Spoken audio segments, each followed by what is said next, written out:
So nice to see so many of you here today. Now, quick question. How many of you have had a sleepless night because your child was sick? Quick show of hands. Yep, I see a lot of tired parents out there. It's like a rite of passage, isn't it? Well, let me tell you, I was no exception. I have spent many nights by my sick child's side. But my story has a twist. A twist that took me from being an artist to becoming a herbal practitioner. So, let's dive in. I want to share with you a night that I will never forget. It was late and the world outside was silent. But inside our home, all I could hear was my daughter's shallow, labored breathing and coughing. Melina was just 4 years old, yet her little body was already so weary from fighting endless infections. I held her close, her fevered skin hot against mine, and all I could think was, how much more can she take? As her mother, I was terrified. Doctors had tried everything. Antibiotics upon antibiotics, even hospitalization. Then reassurances that things would get better, but they didn't. So that night in her home, I made a promise to her. I whispered in her ear, I will find a way to make you better. So I started researching everything and anything that could possibly help. I turned away from the endless stream of medications that only made her worse, and instead I looked to nature. I found out that the most common herbs are also the most effective in dealing with respiratory infections. Plants like sage, mint, rosemary, and thyme. I brewed them into teas, mixed them with honey, and hoped against hope that this would make a difference. Then, something incredible happened. Melina started to improve. Slowly at first, but with each passing day she grew stronger. Her fever subsided, her coughing stopped, she could breathe properly again, and the light in her eyes returned. It wasn't a miracle. It was nature offering a remedy where modern medicine had fallen short. So I continued to brew these teas every time at the onset of a cough, as they nip a cold in the bud and they prevent a full-blown infection. Rebuilding her immune system took several more years with herbs and nutrition, but by that time I was hooked on the lost art of herbalism. And I kept reading and reading because I had to understand why these herbs worked, why nature succeeded where medicine hadn't. And what I found was a treasure trove of forgotten wisdom, ancient remedies and practices that had been passed through generations, but were now almost lost. So I studied and became a certified herbalist, and my mission was clear: to reconnect with the healing power of plants and to share that knowledge with others. So came to light the birth of the Botanical Park in Cyprus. My husband and I created it as a sanctuary, a place where people could learn about the healing plants of Cyprus, where they could reconnect with nature and in turn reconnect with themselves as well as they spent a fun day out in the natural surroundings. The park isn't just about plants. It's about rediscovering the relationship between us and the natural world. This is a relationship that somewhere along the line we forgot how to nurture. Let me tell you a story that illustrates just how far removed we've become from the natural world. One day at the park, a school group came visiting, and I was just picking some tomatoes in the herb garden. I handed a fresh tomato to a 12-year-old boy, and he looked at me making a face. "No thanks," he said. "I don't like tomatoes, but I love ketchup." I thought he was joking. He wasn't. This boy had never tasted a fresh tomato in his life, but he knew all about ketchup. Well, funny as this encounter was at the time, it does point to a deeper problem.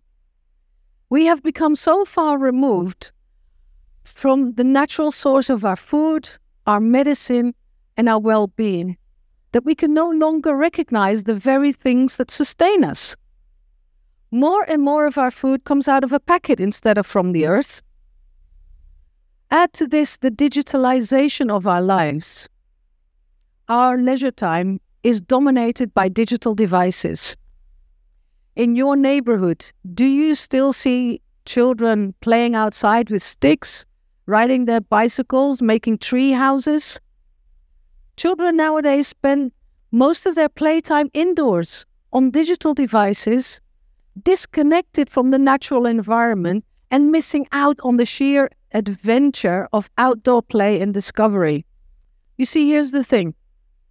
As our lives become more and more urban and digitally focused, we're facing what some experts call nature deficit disorder.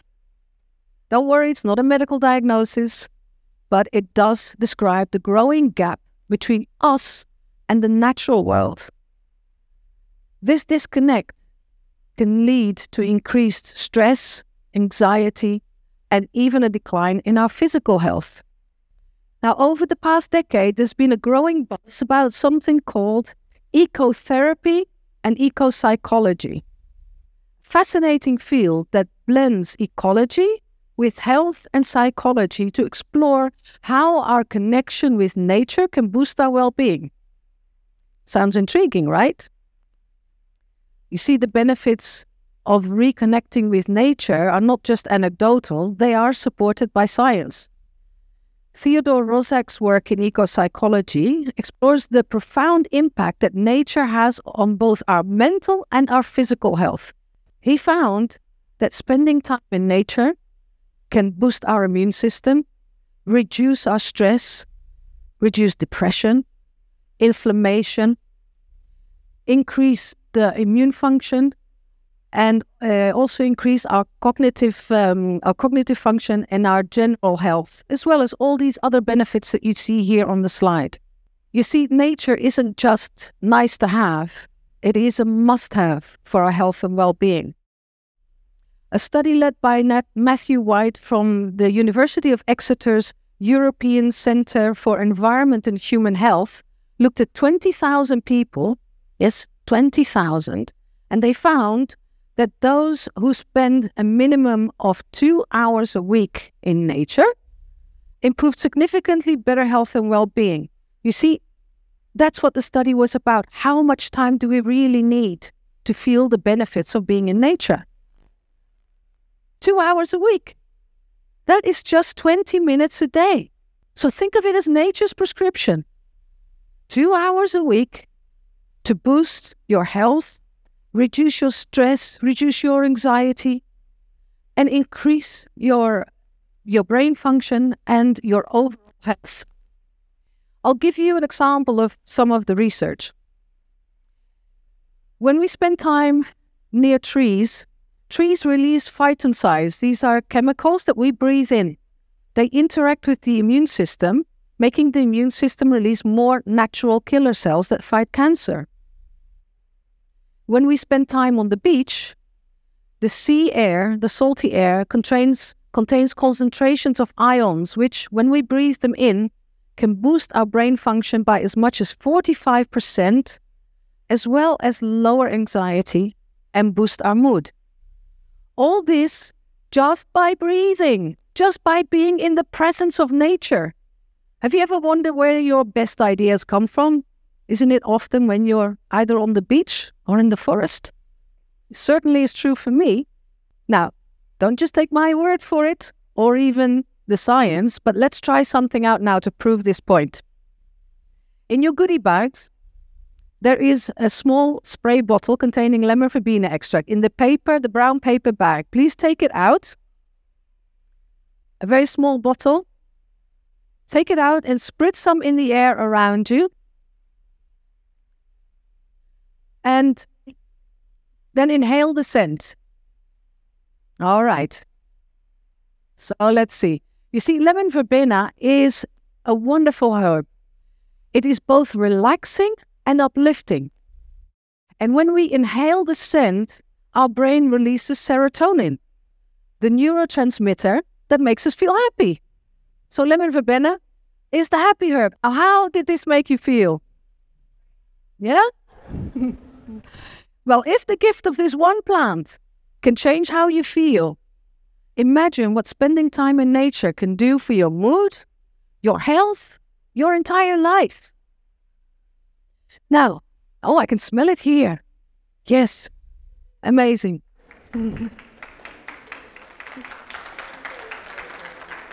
Thank you. Now let's talk about a place where the disconnection doesn't exist. Have you ever heard of the term blue zones? Perhaps the most interesting research project on the connection between nature and improved health and longevity is the one on what is called the blue zones. The term blue zones was first coined by Dan Buettner, a National Geographic explorer and journalist. He explored regions of the world with reported high longevity.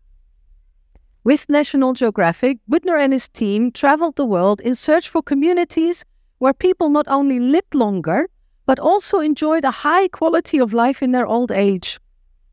They identified 5 regions that stood out for their extraordinary longevity and vitality. You can see them here. Now, one of these regions is Ikaria, a small island in Greece.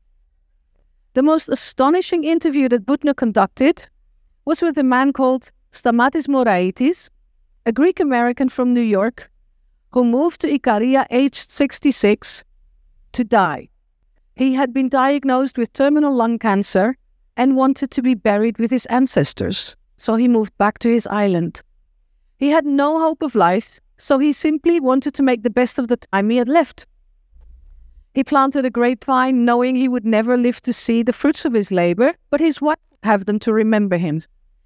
He planted some vegetables and fruit trees, worked in the garden, went swimming, walking, reconnecting with old friends and becoming a part of the local community. And he, as he said in his own words, forgot to die. He lived to the age of 98, happy and fulfilled. Thank you. By the way, the lifestyle of the people in the blue zones is that of our grandparents.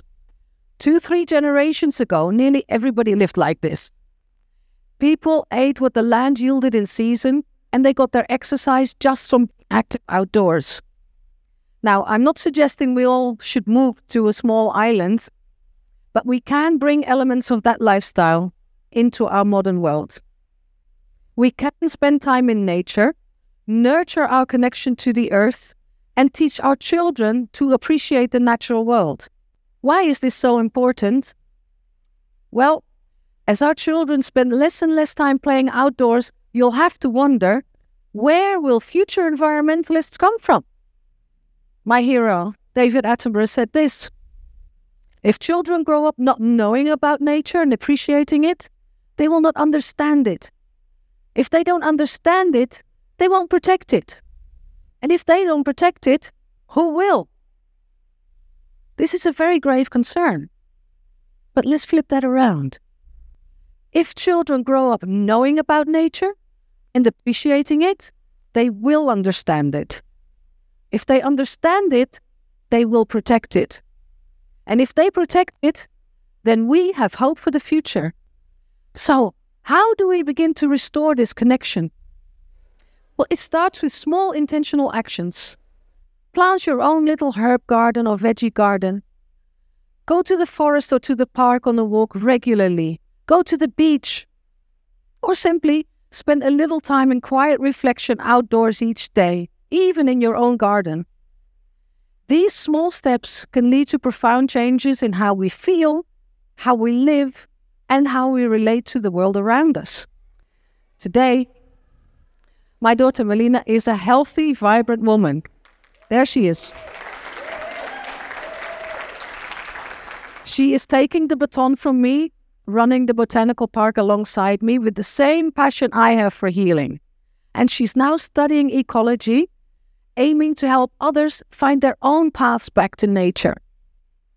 Her journey has come full circle, from being healed by nature to teaching others to find their own balance through it.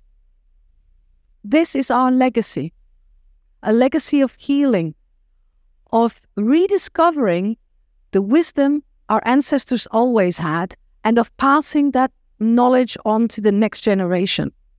You see, when we live in harmony with nature, we don't just exist, we thrive.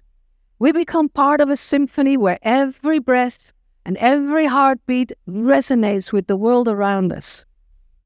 We heal ourselves by healing our connection with nature, and in doing so, we create a world where both humanity and the earth can flourish together. So today, I ask you to take that first step. Spend time in nature. Reconnect with the world around you and let it heal you. Not just for your own well-being, but for the well-being of our children and the generations to come. Together, we can create a legacy of healing. A world where we live in harmony with nature and with each other. Remember, every breath we take, every step we walk, we are part of this beautiful world. Let's honor that connection, cherish it, and most importantly, let's pass it on. Thank you.